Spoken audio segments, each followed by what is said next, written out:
Students, good morning. आज के class में हम लोग अध्याय 12 छत्रमिति के अंतर्गत प्रश्नावली 12.1 का सॉल्यूशन जानेंगे। तो हम लोग चलते हैं प्रश्नावली 12.1 की ओर। 12.1 में है, जब तक अन्यथा न कहा जाए पाई का मान 22/7 का प्रयोग करना है। क्वेश्चन नंबर 1 है, दो वृत्तों की त्रिज्याएं क्रमशः 19 सेंटीमीटर और 9 सेंटीमीटर है। उस वृत्त की त्रिज्या ज्ञात कीजिए जिसकी परिधि इन दोनों वृत्तों की परिधियों के योग के बराबर है। तो चलिए इसका हम हल देखते हैं।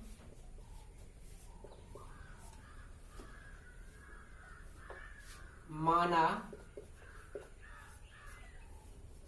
अभिष्ट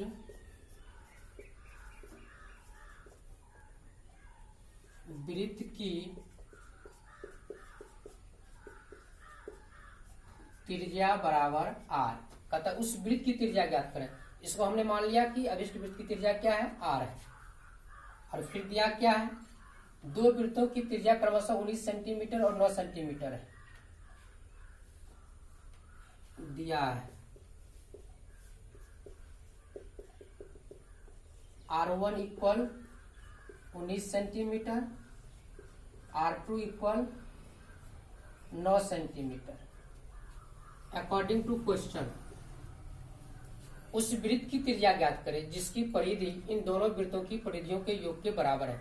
परिधि को c से सूचित किया जाता है। यदि अभिष्ट वृत्त की परिधि c हो तो c इक्वल क्या हो जाएगा, c1 प्लस c2। जहां c1 हुआ प्रथम वृत्त की परिधि, c2 हो गया दूसरे वृत्त की परिधि और c क्या हुआ अभिष्ट वृत्त की परिधि। परिधि का सूत्र क्या होता है, वृत्त की परिधि 2 पाई r। यहाँ पर हो जाएगा 2 पाई r इक्वल हो जाएगा 2 पाई r1 प्लस 2 पाई r2 या 2 पाई r। यहाँ पर 2 पाई कॉमन ले लेंगे, r1 प्लस r2। 2 पाई से 2 पाई कट जाएगा, r इक्वल हो जाएगा r1 प्लस r2 या r इक्वल हो जाएगा r1 का वैल्यू कितना है 19, r2 का 9। दोनों को जोड़ देंगे, r इक्वल हो जाएगा 19 9 28 सेंटीमीटर। इसलिए अभिष्ट वृत्त की त्रिज्या बराबर हो जाएगा 28 सेंटीमीटर। तो ये हुआ क्वेश्चन नंबर 1 का सॉल्यूशन।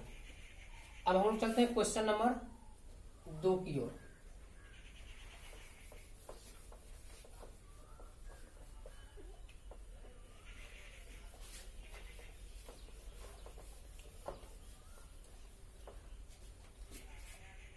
क्वेश्चन नंबर 2 है, दो वृत्तों की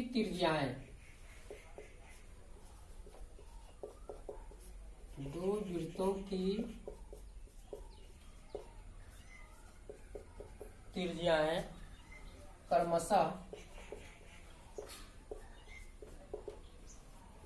8 सेंटीमीटर और 6 सेंटीमीटर।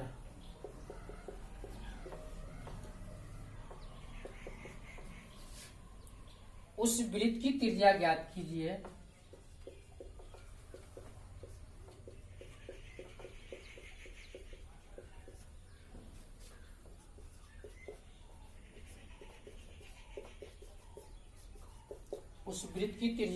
कीजिए जिसका क्षेत्रफल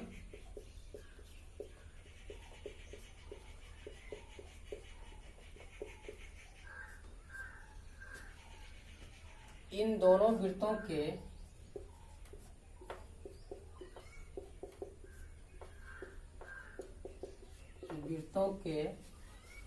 क्षेत्रफलों के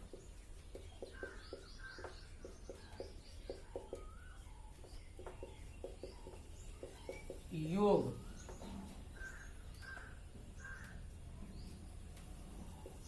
के बराबर है।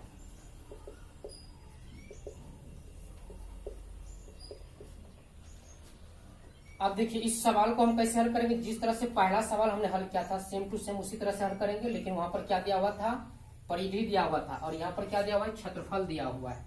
वहां पर हमने परिधि का फॉर्मूला लगाया था, यहाँ पर क्षेत्रफल का फॉर्मूला लगाएंगे। चलिए इसका सॉल्यूशन देखते हैं।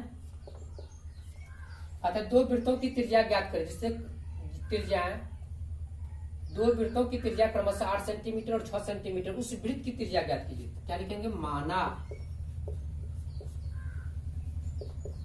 अभिष्ट वृत्त की त्रिज्या बराबर r। दिया है प्रथम वृत्त की त्रिज्या 8 सेंटीमीटर है, r1 बराबर 8 सेंटीमीटर। दूसरे वृत्त की त्रिज्या दिया हुआ 6 सेंटीमीटर, r2 बराबर हो गया 6 सेंटीमीटर। जहां r1 हुआ प्रथम वृत्त की त्रिज्या, r2 हुआ दूसरे वृत्त की त्रिज्या। अब अकॉर्डिंग टू क्वेश्चन कहता है उस वृत्त की त्रिज्या ज्ञात करें जिसका क्षेत्रफल इन दोनों वृत्तों के क्षेत्रफल के योग के बराबर है। यदि अभिष्ट वृत्त का क्षेत्रफल a हो, प्रथम वृत्त का क्षेत्रफल a1 हो, दूसरा वृत्त का क्षेत्रफल a2 हो, तो a इक्वल क्या आ जाएगा? a1 plus a2। अब वृत्त का क्षेत्रफल क्या होता है? पाई आर स्क्वायर। इसके आधार पर ये हो जाएगा आपको पाई आर स्क्वायर बराबर पाई r1 square plus pi r2 का होल स्क्वायर, या pi r square equal pi common आ जाएगा यहाँ पर r1 स्क्वायर प्लस r2 का होल स्क्वायर, पाई से पाई कट जाएगा, या r स्क्वायर बराबर हो जाएगा 8 का स्क्वायर प्लस 6 का स्क्वायर, या r स्क्वायर बराबर 8 का स्क्वायर 64, 6 का स्क्वायर 36, या r स्क्वायर बराबर 100, या r बराबर स्क्वायर को हटाएंगे इधर रूट लग जाएगा, या r इक्वल हो जाएगा 10 सेंटीमीटर। इसलिए अभिष्ट वृत्त की त्रिज्या बराबर क्या हो गया? 10 सेंटीमीटर। ये हो गया आपका क्वेश्चन नंबर 2 का सॉल्यूशन। क्वेश्चन नंबर 3 दिया हुआ है, आकृति 12.3 एक तीरंदाजी लक्ष्य को दर्शाती है जिसमें केंद्र से बाहर की ओर 5 क्षेत्र गोल्ड, रेड, ब्लू, ब्लैक और व्हाइट चिन्हित है जिनसे अंक अर्जित किए जा सकते हैं। गोल्ड अंक वाले क्षेत्र का व्यास 21 सेंटीमीटर, प्रत्येक अंक पट्टी 10.5 सेंटीमीटर चौड़ी है। अंक प्राप्त कराने वाले इन पांचों क्षेत्रों में से प्रत्येक का क्षेत्रफल ज्ञात करें। ये सवाल आपको फिगर दिया हुआ है, फिगर को देख करके प्रत्येक भाग का क्षेत्रफल निकालना है। वृत्त का क्षेत्रफल का फॉर्मूला पाई स्क्वायर को लगा करके हम इसका क्षेत्रफल निकालेंगे। ये आपसे बन जाएगा। ये आपके गृह कार्य के रूप में दिया जा रहा है, आप इसको खुद से सॉल्व करेंगे। अब हम लोग देखते हैं क्वेश्चन नंबर 4 का सॉल्यूशन।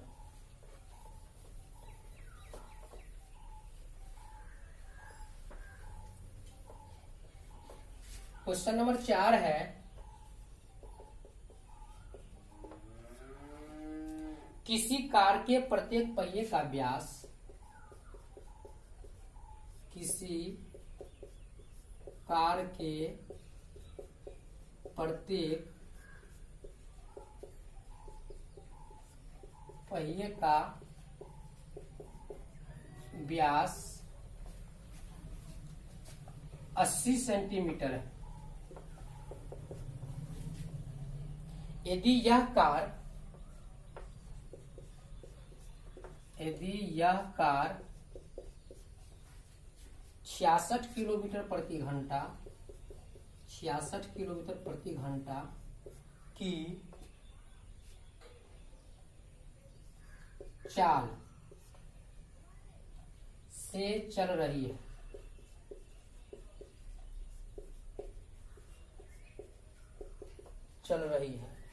तो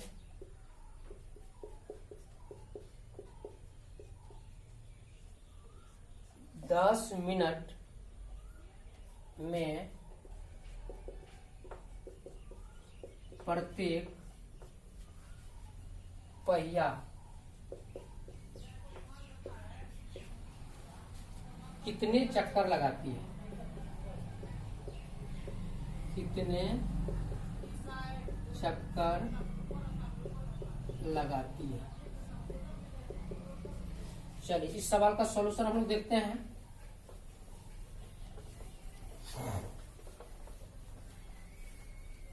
किसी कार के प्रत्येक पहिए का व्यास 80 सेंटीमीटर है। पहिए का व्यास यानी d इक्वल कितना हो गया? 80 सेंटीमीटर। इसलिए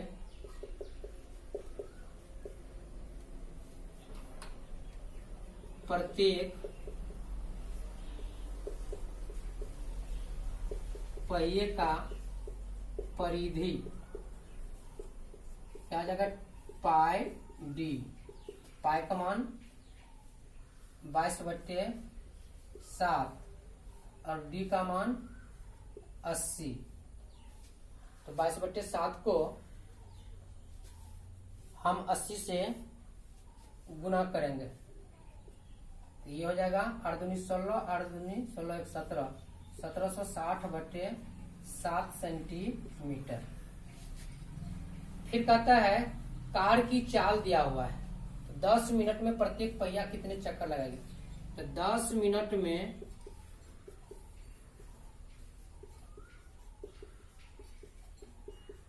कार द्वारा तय की गई कुल दूरी बराबर, दूरी का फॉर्मूला होता है चाल गुने समय। तो चाल दिया हुआ है 66 किलोमीटर प्रति घंटा और समय दिया हुआ है 10 मिनट। तो 66 गुने 10 मिनट को हम घंटा में बदल देंगे तो 10/60 यानी ये हो जाएगा 11 किलोमीटर। 11 किलोमीटर को हम मीटर में बदल देंगे तो 11 गुने 1000 और इसको सेंटीमीटर में बदलेंगे तो फिर 100 से गुना करेंगे, क्योंकि 1 किलोमीटर में 1000 मीटर होता है और 1 मीटर में 100 सेंटीमीटर होता है। यानी ये हो जाएगा 11 पर 3 2 5 0 सेंटीमीटर। अब कहता है प्रत्येक पहिया कितने चक्कर लगाती है, इसलिए प्रत्येक पहिया द्वारा लगाए गए चक्करों की संख्या बराबर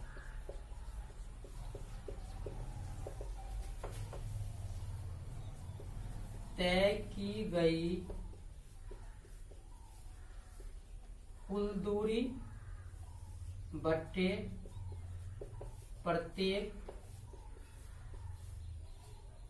पहिए का परिधि।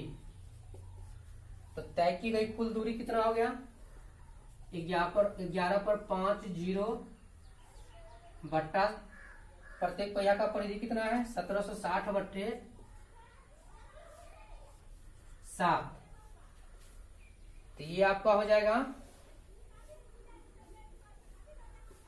11 पर 5 0 बट्टे 1760 गुने 7। अब 11 पर 5 को 0 में 176 से भाग करेंगे तो 11 पर 0 से 0 कट गया, 4 0 है 176। ये आपका हो जाएगा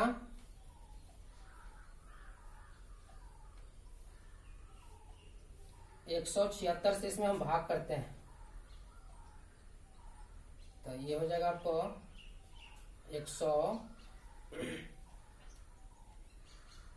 17 चौका 68, 17 पचे 85, 17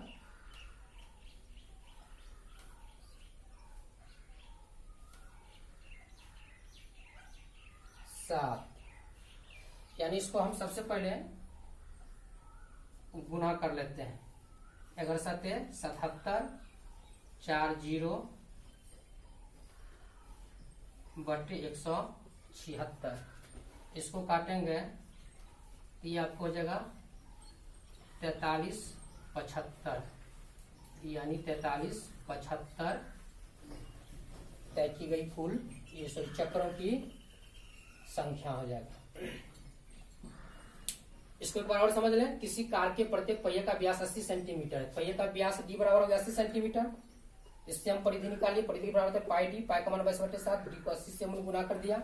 ये हो गया 1760/7। फिर कहता है 10 मिनट में कार द्वारा तय की कुल दूरी क्या होगा? कुल दूरी बराबर है चाल गुने समय। तो चाल है 66 किलोमीटर प्रति घंटा और समय कितना है? 10 मिनट। इसको हमने 10 से गुना कर दिया, ये हो गया 11 किलोमीटर। 11 किलोमीटर को हमने सेंटीमीटर में बदल दिया, तो 11 गुने 1000 गुने 100 यानी 11 पर 5 जीरो, इतना सेंटीमीटर कुल दूरी हो गया। अब प्रत्येक पहिया द्वारा लगाए गए चक्करों की संख्या क्या होगा? तो प्रत्येक पहिया द्वारा लगाए गए चक्करों की संख्या होगा तय की गई कुल दूरी बट्टा कुल चक्करों की संख्या। तो तय की गई आपका कुल दूरी कितना है? 11 पर 5 जीरो, आइए बट्टा क्या जाएगा? 1760/7, 7 ऊपर चला जाएगा, एक जीरो से एक जीरो को हमने हटा दिया। अब इसको 11 पर 4 जीरो को 7 से गुना कर दिया, तो 11 7 77 पर 4 जीरो बट्टे 176। 176 से इसमें भाग करेंगे 4375 आएगा, यानी कुल चक्करों की संख्या कितना हो जाएगा? 4375। अब लास्ट सवाल है,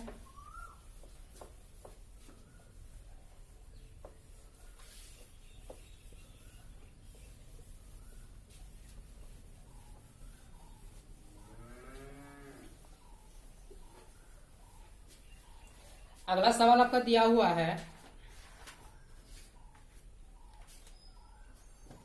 क्वेश्चन नंबर 5।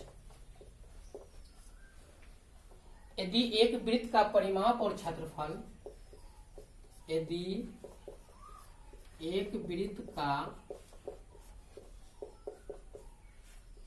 परिमाप और क्षेत्रफल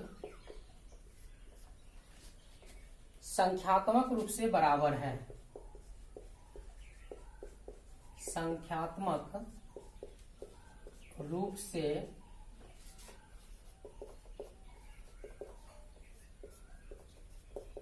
बराबर है, तो उस वृत्त की त्रिज्या है, तो उस वृत्त की त्रिज्या है। पहला विकल्प दिया हुआ है, ए में 2 मात्रक, बी में दिया हुआ है पाई मात्रक, सी में दिया हुआ है 4 मात्रक और डी में दिया हुआ है 7 मात्रक। अब इसका क्या विकल्प होगा? तो पहले हम इसको हल कर लेते हैं। यदि एक वृत्त का परिमाप, यदि वृत्त की त्रिज्या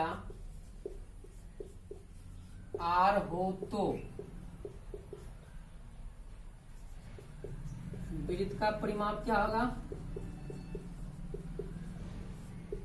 2 पाई r। वृत्त का क्षेत्रफल क्या होगा? पाई r स्क्वायर। प्रश्न से वृत्त के परिमाप का संख्यात्मक मान बराबर वृत्त के क्षेत्रफल का संख्यात्मक मान। देखिए यहाँ पर प्रश्न कह रहा है कि एक वृत्त का परिमाप और क्षेत्रफल का संख्यात्मक मान जो है वह बराबर है। तो वृत्त के परिमाप का संख्यात्मक मान क्या हो जाएगा? क्षेत्रफल के संख्यात्मक मान के बराबर हो जाएगा, यानी ये हो जाएगा अर्थात 2 पाई r बराबर हो जाएगा पाई r स्क्वायर। पाई से पाई कट जाएगा, या 2r बराबर r स्क्वायर, या ये r से स्क्वायर हट जाएगा, 2 बराबर हो जाएगा r, या r बराबर हो जाएगा 2 मात्रक।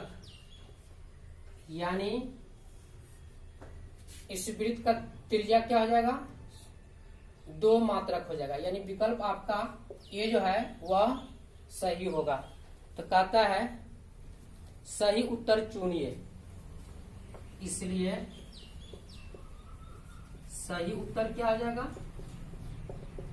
ए 2 मात्रक। ये हुआ आपका प्रश्नावली 12.1 में कुल पूछे गए प्रश्नों का सॉल्यूशन। अभी आपने question number 1, question number 2, question number 4 और क्वेश्चन नंबर 5 का सॉल्यूशन जाना। क्वेश्चन नंबर 3 आपको हमने गृह कार्य के रूप में दे दिया है, तो इसको आप अच्छी तरह से आप अपनी नोटबुक में लिख करके इसका बार बार अभ्यास करते रहेंगे, क्योंकि इस चैप्टर से अक्सर परीक्षा में प्रश्न पूछा जाता है। वैसे बोर्ड परीक्षा की दृष्टि से question number 1, question number 2, question number 4 और क्वेश्चन नंबर 5 बहुत ही महत्वपूर्ण प्रश्न है। इसका आप बार बार जो है प्रैक्टिस करते रहेंगे, ताकि आपको परीक्षा में यदि प्रश्न पूछा जाता है तो बनाने में किसी भी प्रकार का कोई कठिनाई न उत्पन्न हो। आज की क्लास में बस इतना ही। धन्यवाद।